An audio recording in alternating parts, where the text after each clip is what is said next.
YS Jagan ప్రభుత్వం తీసేసుకుంది. కూతురు పెళ్లికి మా సంక్షేమ నిధి నుంచి 20,000 రూపాయలు, అలాగే కూతురు డెలివరీ అయితే 2 సార్లు 20,000 రూపాయలు, కార్మికులకు ప్రమాదం జరిగితే 9,000 రూపాయలు, ఇలాంటివన్నీ కూడా కూర్చుని దాదాపు 5 లక్షల రూపాయల వరకు వాళ్ళకి క్లెయిమ్ చేసుకోవచ్చు. అలాంటివి ఇవన్నీ ఈ రోజున వైఎస్ జగన్ మొత్తం మార్చేశాడు, దోచేశాడు. ఇవన్నీ భవన నిర్మాణ కార్మికుల సంక్షేమ నిధి నుంచి భవన నిర్మాణ కార్మికుల భవిష్యత్తును తీసేశాడు. ఈ రోజున భవన నిర్మాణ కార్మికుల సంక్షేమానికి నేను మాటిస్తున్నాను, కూటమి ప్రభుత్వం మాటిస్తుంది, రాగానే మీ సంక్షేమ నిధిని మళ్ళీ మీకే వచ్చేలాగా మేము సంపూర్ణంగా చర్యలు తీసుకుంటాం. మన కాకినాడ రూరల్లో నాకు లెటర్ వచ్చింది. 76 ఎయిడెడ్ కళాశాలను తీసేశారు, స్కూల్స్ని కానీ కళాశాలలను కానీ. తిరిగి వాటిని పునరుద్ధరించమని కోరుతా ఉన్నారు వైఎస్ జగన్. ఎందుకంటే మనకి ఎయిడెడ్ కాలేజీల్లో స్కూల్స్లో దాతలు స్థలాలు ఇచ్చి డబ్బులు ఇచ్చి పేద విద్యార్థులు, ఎస్సీ విద్యార్థులు కానీ, ఆర్థికంగా వెనకబడ్డ ఓసీ విద్యార్థులు కానీ, ఎస్సీ ఎస్టీ బీసీ మైనారిటీ విద్యార్థులకి తక్కువ ఫీజుతోటి చదువుకునేలాంటి సౌకర్యం ఎయిడెడ్ కళాశాలలకు ఉండేది. అదే చదువులు ఈ రోజున చదవాలంటే 25,000 20,000 అవుతా ఉంది.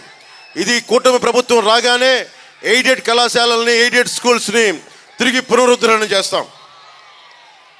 పత్తిపాడు మండలానికి సంబంధించి మా నాయకులు ఇవి నా దృష్టికి తీసుకొచ్చారు.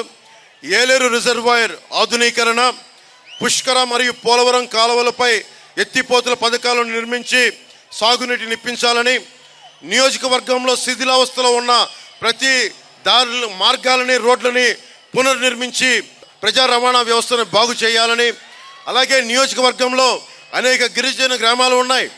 వైద్యం అత్యవసర పరిస్థితుల్లో మనకి డోలీల్లో వేసుకొని కొండల పైనుండి ఆసుపత్రులు తీసుకొచ్చే పరిస్థితి నుంచి మనకి ఆసుపత్రులు అందుబాటులో, ప్రైమరీ హెల్త్ కేర్ అందుబాటులోకి తీసుకొస్తాం. అలాగే ఈ నియోజకవర్గ వ్యాప్తంగా ఆధునిక ఆసుపత్రులు నిర్మించి చక్కటి నైపుణ్యం కలిగిన డాక్టర్లను నియమిస్తాం.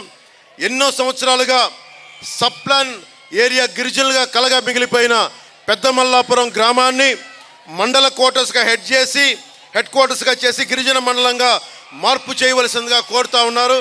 గిరిజన సోదరులందరికీ మాటిస్తున్నాం, మీ గళం నేనే అసెంబ్లీలో వినిపిస్తాం. మీ గళం